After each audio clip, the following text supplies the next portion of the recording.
Welcome, everyone, to the NoDQ.com live recap of Friday Night SmackDown. But for me, it's Friday afternoon. SmackDown took place in Riyadh, Saudi Arabia. The show aired live for international Netflix users or people that use a VPN like myself. Get one at NoDQ.com/VPN, and you can watch SmackDown live on Netflix if you have the VPN. Anyways, let's talk about the show. We are on the eve of the Royal Rumble. This episode of SmackDown was in the venue that was built in about 35 days for the Royal Rumble. The stage looked awesome. WWE went all out for the stage. You got the city in the background. The lighting was very dark, though. Apparently, that building was not even close to being full.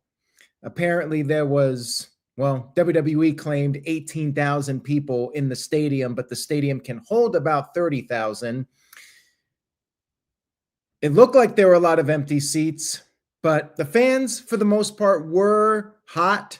They were making noise. I do think that there were times where they were quiet, though. They did seem to react more to the bigger stars and not so much to the mid-card acts. We'll see how it is for the Royal Rumble. We had Cody Rhodes coming out. He put over the energy of the fans, talked about Drew McIntyre hijacking Saturday night's main event. He said that he's looking to win the Royal Rumble for the third time, which was interesting because of the reaction when he said that. The fans were booing. They cheered Cody, they were singing, but they booed the idea of him winning the Royal Rumble again. He talked about Sami Zayn potentially beating McIntyre. Cody said he could go after either Gunther or Zayn, but also maybe he'll challenge CM Punk for the World Heavyweight title. Randy Orton showed up, confronted Cody, and said even though they're friends, he knows Cody is dangerous when he's desperate, but there's nothing more dangerous than a Viper chasing a number 15th championship. Jey Uso then ran down, yeeted, did his encore, and basically said he's going to win the Royal Rumble. But then we had Sami Zayn come into the ring, speaking in Arabic, and then talked in English, said he had his 3 goals for the Rumble: win the WWE title, beat Drew McIntyre for the first time, and then remain undefeated in Saudi Arabia. Then we had the Vision coming out. So this was just one interruption after another. The Vision with Paul Heyman came out, and Heyman said that he saw no Vision in the ring. He said all of them were going to lose at the Rumble. Crowd was chanting, "Shut the F up" at Heyman. And then Orton challenged them to a tag match, 4-on-4. Nick Aldis came out there and made the match official for the main event. Star-studded main event lineup. Segment was fine, but it really went on for a long time. Didn't really accomplish much other than just setting up the main event. And, Cody says he's going to win. Sami Zayn says he's going to win. Blah, blah, blah. Segment went about 30 minutes. 30 minutes of the show with this segment. Backstage, we had The Miz telling Ilya Dragunov that he had no beef with him. Dragunov shook his hand, but then tightened the grip and vowed to hurt The Miz in their match later on. We had another backstage segment with Nick Aldis and R-Truth. R-Truth had the balls for the tumbler. He had his balls. He was playing with them. And then Damian Priest came in and confirmed he was in the Rumble, which is funny because Adam Pearce said the Rumble was full, yet Damian Priest got a spot. Okay. And they had the tumbler, and I guess Priest drew his number. Why Priest was the only one to do it, I don't know. But Priest drew his number. R-Truth looked at it, and he said, "My bad." And R-Truth said he could draw again. Apparently, it was a low number. But Priest said that was fine. It just gives him more time to throw some people out. Looks like Damian Priest is a low number in the Rumble, but he wasn't going to win anyways. So it is what it is. Then we had another backstage segment, third one in a row. Drew McIntyre talking about Sami Zayn, said Zayn was stupid to be competing in a match on the eve of the Rumble. And McIntyre said he's going to do whatever it takes to beat Sami Zayn at the Rumble. Then we had another backstage segment. We had Rhea Ripley with Io Sky. They said they're going to remain friends, but it's anything goes in the Rumble. They were confronted by Julia and Kiana James. Julia and Io went back and forth in Japanese, and then Lash Legend and Nia Jax showed up and said they're going to be in the Rumble, and then everybody started yelling at each other. And then finally, we had another segment in the ring, but it was a promo. Charlotte Flair and Alexa Bliss cut a promo. By the way, I completely skipped over the first match, so let me backtrack and then I'll get to Charlotte and Alexa. I completely forgot to talk about Rey Fenix answering Carmelo Hayes' open challenge for the United States Championship. It was a pretty good match, but not a lot of crowd heat for this one. They really need to change the intro for Phoenix's music. That grunt that's at the beginning, it never gets a pop, and it did not get a pop in Saudi Arabia. They need something that will hype up the fans. That grunt at the beginning is not working. It's terrible. The music itself is fine, but they need a better intro for Rey Fenix. Anyways, it was a pretty good match. It was a fast-paced cruiserweight style match for the U.S. title, back and forth, competitive with the two of them. I think it went 2 commercial breaks, and eventually Hayes was able to pick up the win with the nothing but net after hitting the first 48. And it was a nice showing for Phoenix. He did well, but yeah, he wasn't winning the title here. I'm still waiting for Phoenix and Penta to reunite. I really think that it's needed, especially for Phoenix. All right, now we'll get to the Charlotte Flair and Alexa Bliss promo. And Charlotte said she was going to win the Royal Rumble. Nobody better to have by her side than Alexa. But then Alexa said she had the same plan, only she's winning, not Charlotte. She said not everything is about Charlotte. Things got heated, and then Judgment Day came out. Liv Morgan, Roxanne Perez, and Raquel. Liv said one of the Judgment Day women is winning. And then Alexa and Charlotte challenged them to a match. Liv teased it, but said they had better things to do. And then Nick Aldis came out there. He said, not so fast. And he ordered 2 of the 3 members to compete in a tag team match. We had the tag match, Charlotte and Alexa against Liv Morgan and Roxanne Perez. Very standard tag match. You had the outside interference from Raquel, tripping Alexa Bliss. Then Charlotte would come in with the hot tag. Did a moonsault off the top onto both of her opponents, but Liv kicked out. Then Raquel got on the apron. By the way, all the women in their full body suits, and not much difference in the attire. So yeah, you're going to see a lot of people looking very similar at the Rumble, unless they're saving their really good outfits for the Rumble match. Basically these dark black suits with a couple of designs on them, but none of them really stood out to me. Stephanie Vaquer showed up in her bodysuit, and she attacked Stephanie Vaquer attacked Raquel, and then a distracted Roxanne got pinned by Alexa Bliss. Alexa won with the Sister Abigail. Not much to say about it. Very basic tag match here.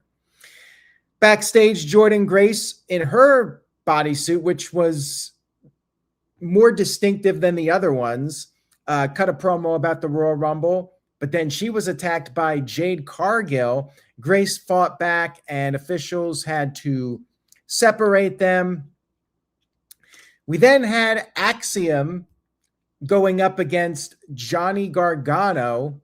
Now, the most interesting thing about this was Axiom's entrance. During his entrance, there was a graphic that popped up on the screen, not for Axiom, but a Braun Breaker #1 entrant in the Royal Rumble graphic. Wow. Somebody really dropped the ball. Now, of course, WWE can change this. Braun Breaker very well could end up being #2 at this point, but that was quite the botch. And I'm officially changing my pick for #1. I'm going to say Braun Breaker's #1. Of course, they can change it. It's not Road Dogg's fault, by the way. It's the production people. Somebody in production messed that one up. And again, WWE could put him at #3 or #4, but it tells me Braun Breaker will be early on in the Rumble, regardless of whether he's 1 or if they change it to 2 or 3.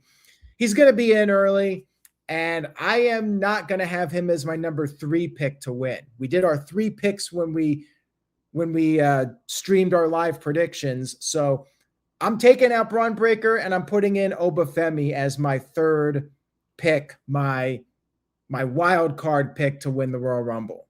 Something out of nowhere. I don't think it's going to be Braun now. I didn't really think it was going to be Braun to begin with, but he's definitely out now because I really don't see Braun entering at 1 or 2 or 3 and then going on to win the whole thing.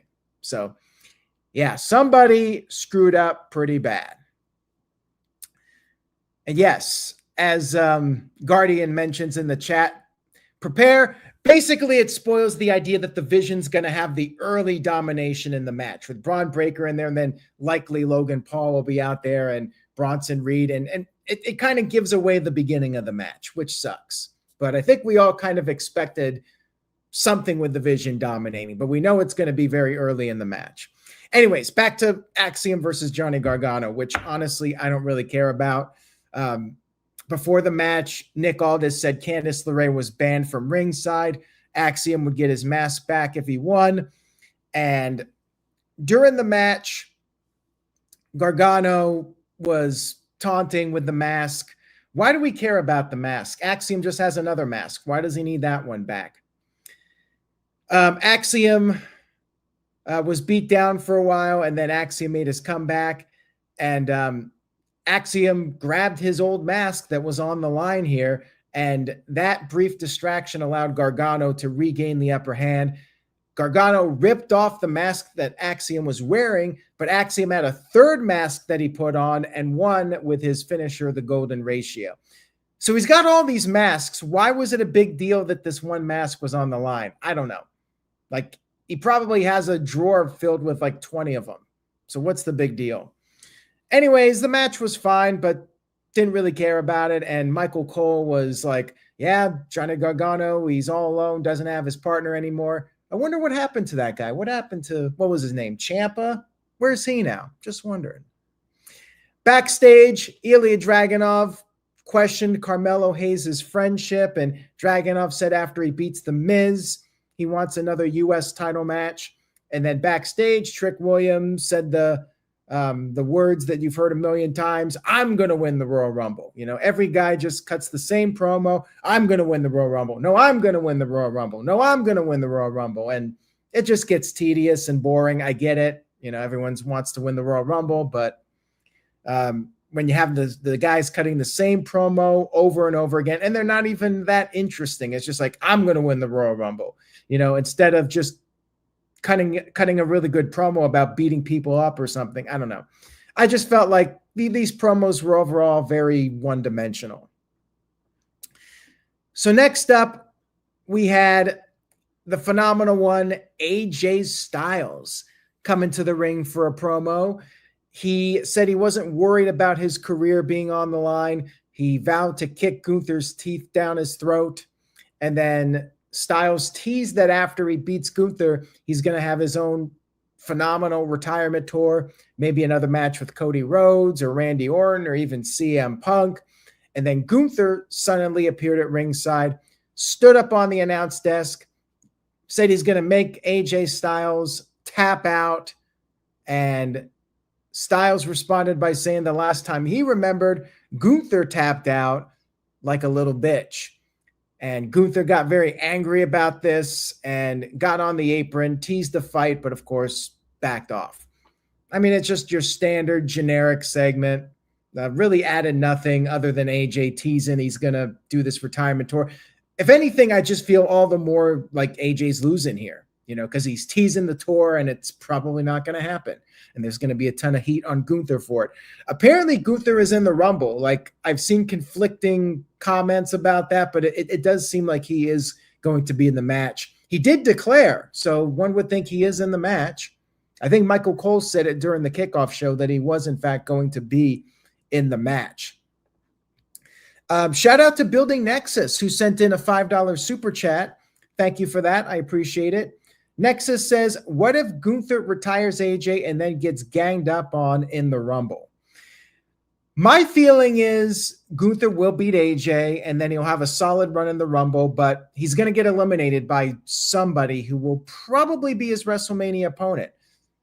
I'm hoping it's Brock Lesnar. I'm hoping Lesnar eliminates Gunther, and that's what sets up Lesnar versus Gunther at WrestleMania. But yeah, that would be my guess. Maybe Obafemi. I don't think he's going to get ganged up on. I think somebody will eliminate Gunther to set up WrestleMania, whether it's Lesnar or Obafemi or Powerhouse Hobbs, whoever it is. Somebody will eliminate Gunther, and Gunther's excuse will be that he already wrestled AJ. But yeah, I think Gunther's WrestleMania opponent will eliminate him at the Rumble. And to answer Virtue and the other people wondering in the chat, the Rumble is at 2 p.m. And some people didn't even know that SmackDown was on at noon. So it was a bit confusing. I'm sure international people had a better idea. But yes, the Rumble is 2 p.m. Eastern, which is very late in Saudi Arabia. I think it's going to be, 10 o'clock Saudi Arabia time, and it's going to end at like 2 a.m. Saudi Arabia time. So kind of sucks for them. And 2 a.m. Eastern would be 11 a.m. Pacific time. It's very early. The SmackDown today was very early for people on the West Coast. I'm fine with any of the afternoon times. Works for me. We had Tama Tonga backstage confronting Shinsuke Nakamura, and Tonga said the old Nakamura would have beaten AJ Styles at Saturday night's main event and said maybe Nakamura should retire as well. And Nakamura responded to that by challenging Tama Tonga to a match for next week's SmackDown. One would think Nakamura will win that one. He needs a win badly, so he could beat Tama Tonga. Tonga's got the tag titles, but, he can lose a singles match. Tag titles mean nothing at this point also. We then had Ilya Dragunov versus The Miz in a singles match. I mean, come on. You guys know The Miz never wins. I looked at the WWE roster the other day, and The Miz is really like bottom tier, which is sad because he's a former WWE champion. And if you had to rank the members of the roster right now, The Miz is like at the bottom. If The Miz is in a match, he's almost certainly losing. He's a jobber to the stars. That's what The Miz is. So match was all right. It was fine. Miz held his own. But then, of course, Dragunov did pick up the win. Torpedo Moscow, H-Bomb, got the 1-2-3 victory. Will probably face Carmelo Hayes again for the title. I don't know, man. I just feel like The Miz has been booked too poorly. And this is a guy that beat John Cena in the main event of WrestleMania. Kind of sucks for him. We had a video package from Solo Sikoa and the MFTs. Solo said that the win was for the family, and then he said he's also going to win the Royal Rumble for the family. But his video was interrupted by the Wyatt Six, and Bo Dallas said Solo's greed would eventually become his demise. I have no interest in this. I am over this feud, but of course it must continue. And then we had our main event of the show, which was Braun Breaker, Bronson Reed, Austin Theory, and Logan Paul, The Vision, against Cody Rhodes, Randy Orton, Jey Uso, and Sami Zayn.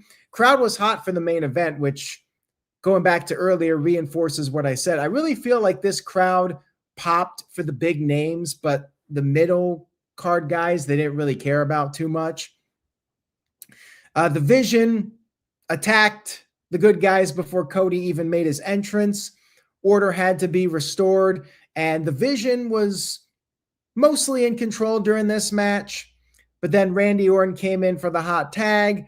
He went for the RKO to Theory, but Logan Paul prevented it from happening, and things broke down. Sami Zayn came in, went for the haluva kick, but then Drew McIntyre attacked Zayn, causing a disqualification. So another match ending in a DQ. I could have sworn we saw that on Raw. Is Vince back? We seem to be getting a lot of DQs lately.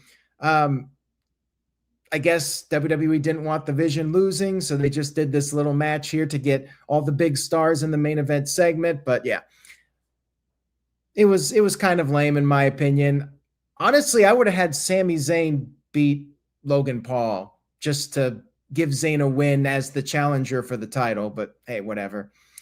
After the match was over, Jacob Fatu attacked McIntyre and brawled with him. And then Cody came in and brawled with McIntyre. And then Sami Zayn took out Drew McIntyre with the haluva kick. Sami Zayn saw the WWE title on the mat. He went to go pick it up, and Cody Rhodes grabbed the title as well. I thought we were going to have a tug of war here, just like Roman Reigns and Brock Lesnar for WrestleMania 31. They both grabbed the title, and then Braun Breaker, who's apparently the number one entrant in the Royal Rumble, comes in with the spear, takes out both guys, and is the last man standing tall as SmackDown goes off the air. And again, what I said earlier, I don't think Braun Breaker is winning. He stood tall at the end, and he's probably going to be in at the very beginning.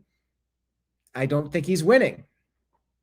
I'm taking him out as my third pick for the Royal Rumble. All in all, I thought the show was okay. It was average. It was the epitome of an average WWE show. Very safe formula that they stick to. It kind of got boring after a while with all the, I'm going to win at the Royal Rumble. I'm going to win at the Royal Rumble. And that was really the extent of storyline buildup. Just everybody wants to win at the Royal Rumble. We get it. I would have liked to have seen a little bit more compelling storytelling going into this. It was just okay. Saudi crowd was good. I don't know if it was the fact that the place wasn't full and they'll be louder for the Rumble, but I felt a little underwhelmed by them. Like I said, they were hot for the top stars, but for some of the matches on the show, they didn't seem all that invested. We'll see how the Rumble goes. And I hope the place is lit better. Like, it was so dark in that stadium. Like, you can't even see the fans in the stands. So maybe there were more people there than I thought. But other than the stage, like the actual stadium, like it just looked so dark and it looked empty. Maybe there were more people there than we're led to believe, but visually it didn't look all that great. It you know what it reminded me of? It reminded me of WrestleMania 37, which was during the pandemic, and they had like half capacity because they had to due to the COVID restrictions. So you had a lot of empty seats and people spread out across the building. That's what it looked like for this. And I'm really hopeful that it'll look better for the actual Rumble show. Roman Reigns is still my pick. The only changes I made off of this show was due to the botched graphic that they showed. You know, I'm taking Braun Breaker out as my third Rumble pick. I'm taking him out of that, and then I'm putting him as my prediction for number one, since WWE made a graphic saying he was number one. And of course they could change it. And it'll be funny if they just keep it. You know, I would laugh at that. Anyways, guys, thank you all so much for watching. I hope you enjoyed the recap here on an afternoon for once. And we'll have another one. Well, it'll be closer to the evening since, well, it'll probably be evening since the Royal Rumble's at 2. I expect it to go 3.5 hours. So probably I'll be on 5:30 Eastern, 6 o'clock Eastern, somewhere in that ballpark. Check that out. And yes, 5 out of 10 for SmackDown. Very, very average. You really don't need to go out of your way to watch it. If you're somebody who just wanted to hear my thoughts on it and you might skip it, I'd say skip it. I mean, there was really nothing on this show that I would say go out of your way to watch. It was a totally fine show, but not must see by any means. All right, guys, take care. Thank you all so much for watching. Enjoy the rest of your Friday, and I will see you guys after the Royal Rumble. I hope you all enjoy the Royal Rumble. Stay tuned. Say yes to No DQ for the latest news and rumors, and I will see you after the Rumble.